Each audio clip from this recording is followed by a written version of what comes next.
네, 우리 금양 주주님들 반갑습니다. 주식탐정 박탐정입니다. 현재 시간은 8월 26일 오후 8시 38분을 지나고 있습니다. 오늘도 금양 이야기 한번 같이 나눠볼 건데요. 금양 제가 최근에도 영상을 찍어드렸었는데 현재 금양의 가장 큰 관심사는 과연 금양이 상장 폐지를 피할 수 있을까? 이거일 것 같아요. 그리고 이에 대한 가장 중요한 것은 실질적인 자금 조달 능력 여부와 경영을 투명하게 개선할 수 있는지 여부에 달려 있다고 생각을 해요. 왜냐하면 이 자금 조달 여부와 관련해서는 최근에 사우디에서 4,050억 규모의 유상증자를 받긴 했었는데 이게 연기가 되었죠. 그리고 기장 공장 및 홍보 광산 인수 대금 이걸 마련을 하기 위해서 계속 자금을 좀 조달하려고 했었는데 계속 문제를 겪어왔었고 결국 조달하지 못했었죠. 이뿐만 아니라 그동안 금양이 말해왔었던 목표 실적이나 예상 실적들 모두 부풀리기 실적에 불과했었어요. 실제 실적은 예상치보다 훨씬 하회했었죠. 90% 정도를 좀 하회하는 모습을 보여주면서 많은 투자자분들에게 실망감을 안겨주게 되었었죠. 그래서 이 경영 투명성 개선 여부와 자금 조달 여부가 굉장히 중요한 키포인트가 될 것 같다라고 생각을 해요. 그래서 지금 당장은 일단 이 자금 조달을 조금 성공을 시키고 그리고 기존에 목표로 했던 사업들을 정상화하는 것이 최우선이라고 생각이 됩니다. 그리고 이제 금양의 계획에 따르면은 만일 대금이 납입이 된다라고 한다면은 공사가 재개되고 그럼 이제 2170 배터리죠. 얘는 26년 1월부터 그리고 4695 배터리는 26년 7월부터 생산을 할 수 있다고 하는데 문제는 자금 조달이 되어서 현재 나와있던 이 감사 의견이 거절이었죠. 이게 적정으로 바뀌게 된다고 해도 과거 같은 경우에는 이렇게만 바뀌면 바로 거래 정지가 풀렸었는데 이제는 이게 좀 개정이 되어서 적정으로 바뀌어도 다시 한번 상장 적격성 실질 심사를 거쳐야 돼요. 그래서 이 문제를 좀 해결하기 위해서 이 금양의 존속 가능성 살펴보기 위해서 재무 상태를 좀 살펴보면은 지금 유동 부채가 유동 자산보다 6천억 이상이 많아요. 그래서 이제 존속 능력에 대해서도 의문이 생기는 상황이고 자본 잠식률 또한 100%에 달합니다. 그래서 이제 완전 자본 잠식에 빠져 있는 상태고요. 결손금도 1,000억 이상이 발생하고 있어요. 굉장히 좀 심각한 상황이죠. 그리고 현금 및 현금성 자산도 100억 정도에 그치는 상황입니다. 지금 이제 갚아야 될 미지급금도 3,800억에 달하고 갚아야 될 차입금 이것도 2,500억 정도 있고요. 이상한 사채 이것도 2,000억 정도 있어요. 시비가 약 1,200억 있고 BW가 약 800억 정도 남아있더라고요. 그래서 이거 두 개 합쳐갖고 약 2,000억 정도 남아있다. 그래서 이거 다 합치면 얼마죠? 갚아야 될 돈이 무려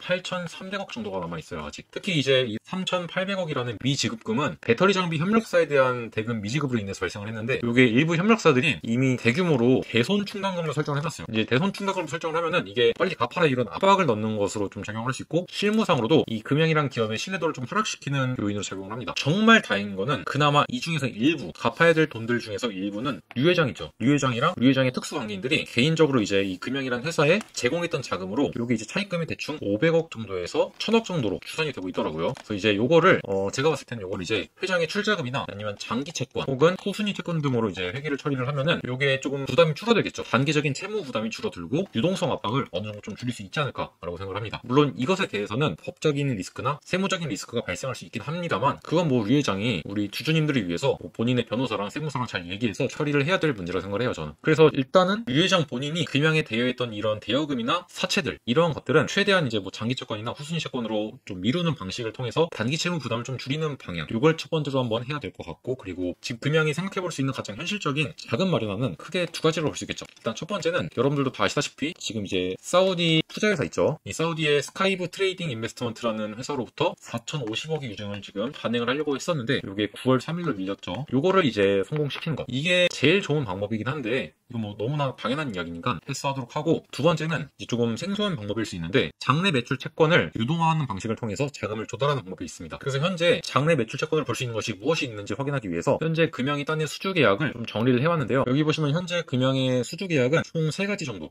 이렇게 볼 수 있을 것 같아요. 2170 배터리에 대한 수주, 그리고 배터리 팩 수주, 그리고 ESS 469 배터리 수주 이렇게 크게 3가지로 볼 수 있는데 요게 이제 나노테크 에너지랑 했던 거고 이거는 이제 국내에 있는 무슨 파라모식이라고 하는 전기차 버스 거기 회사랑 이제 계약을 맺은 거고 이건 이제 사우디 GCC 랩이랑 이제 계약을 맺었던 거죠. 그래서 여기서 중요한 게 장내 매출 채권을 유동하는 방식은 주로 이제 1년 이내에 발생할 매출 채권을 담보로 잡습니다. 그래서 이제 일정을 보시면은 원래대로면 이제 요거 가능했어요. 요것도 가능했고요. 근데 문제는 요게 연기가 됐죠. 그리고 이거는 애초에 26년부터 발생한 매출이었고 그리고 이제 요거는 지금 되고 있나요? 현재 지금 금양이 2170 배터리나 4695 배터리를 생산 라인이 없어요. 그래서 이것 또한 지금 공시 자체는 나오진 않았지만 아마 연기가 되었고 추후에 아마 공시가 나올 것으로 예상되고 있습니다. 그나마 다행인 건 지금 이제 25년도 8월이죠. 8월 말쯤 됐는데 이제 금양의 계획대로라고 한다면은 자금 조달만 잘 되면은, 그리고 기타 지연 없이 공사가 재개가 되고 차질 없이 배터리 생산만 이루어지면은 요거는 26년 1월부터 가능하다고 했죠. 그리고 요거는 26년 7월부터 가능하고, 그럼 둘 다 1년 안짝이에요. 그러면 이제 금양 입장에서 요거를 세일즈를 할 수 있겠죠. 요거 자금 조달만 되면은 1년 이내로 발생할 매출 채권들이다. 그래서 요거를 담보로 잡아서 요걸로 유동화해서 현금을 조금 달라, 그렇게 요구를 할 수 있겠죠. 그렇게 해서 장내 매출 채권 유동화가 성공이 되면은 또 이걸 담보로 해서 금융기관에서 ABL을 받아올 수 있습니다. ABL이 뭐냐면은 장내 매출 채권 유동화가 됐죠. 그럼 이제 이 동일 자산을 바탕으로 금융기관에서 대출을 받아오는 거예요. 그러면 운전자본도 확보하는데 굉장히 좀 용이합니다. 다만 문제는 자산 유동화나 이 ABL에 참여할 기관을 찾을 수 있을지, 이게 좀 문제가 될 것 같고, 이걸 찾는다고 해도 금양의 사업 리스크를 조금 높게 평가해서 할인율을 좀 높게 주지 않을까라고 생각을 합니다. 그리고 이제 일부 채권은 담보로 인정이 안 될 수도 있어요. 하지만 그럼에도 불구하고 지금 상황에서는 이 방법이 가장 현실적으로 확률이 높은 방법이다 라고 생각이 듭니다. 그리고 이 방식을 증권사 출신인 유광주 회장이 모를 리가 없다고 생각을 해요. 그래서 아마 이 사우디의 유상증자가 실패한다고 해도 마지막 한 수가 좀 남아있다고 생각을 하니까 금양 주주님들은 너무 좀 마음조리하지 마시고 일단 요걸 한번 기다려보시면 좋을 것 같아요. 그리고 이러한 내용들은 제가 소통방에서 매일같이 전달드리고 있으니까 여러분들이 이런 금양에 대한 소식들이나 아니면 제가 말씀드렸던 이러한 좀 인사이트들 좀 공유를 받고 싶다 하시는 분들은 제가 운영하는 텔레그램 소통방 입장을 하시기 바라고요. 당연히 무료로 운영하고 있으니까 편안하게 조금 입장하시면 될 것 같아요. 입장하는 방법은 제 영상 설명란이나 아니면 댓글 보시면은 제가 소통방 링크를 남겨놨어요. 그래서 이제 댓글이나 설명란 보시고 링크 타고 들어오시면은 손쉽게 소통방 입장 가능하니까 들어오셔서 좀 이러한 내용들 받아가시면서 조금 마음도 내려놓으시고, 그리고 이제 우리 금양 주주님들 안 그래도 물려서 좀 속상하실 텐데 제가 매일같이 조금 단타를 치거나 아니면 괜찮은 종목들에 대해서 매수나 매도에 대한 관점들을 좀 제시를 해드리고 있거든요. 이건 이제 필수는 아니고 여러분들이 선택적으로 한번 제가 말씀드린 내용들을 보시고 괜찮다 하시면은 매수 매도도 한번 잡아보시면서 수익들 좀 알뜰하게 챙겨가시면 많은 도움이 될 것 같습니다. 그리고 이 밖에도 여러분들이 급하게 조금 종목에 대한 분석이나 대응 같은 게 필요하다라고 하신다면은 설명란 보시면은 제 개인 번호 나와 있습니다. 개인 번호로 이제 문자로 좀 연락을 남겨놓으시면은 제가 빠르게 확인이 가능하니까 편안하게 연락을 주시면 될 것 같습니다. 그러면 오늘 영상은 이쯤에서 마무리하고 저는 다음 시간에 조금 더 금양에 대해서 좋은 소식이나 좋은 내용들 있으면 준비해서 다시 한번 인사를 드려보도록 하겠습니다. 감사합니다.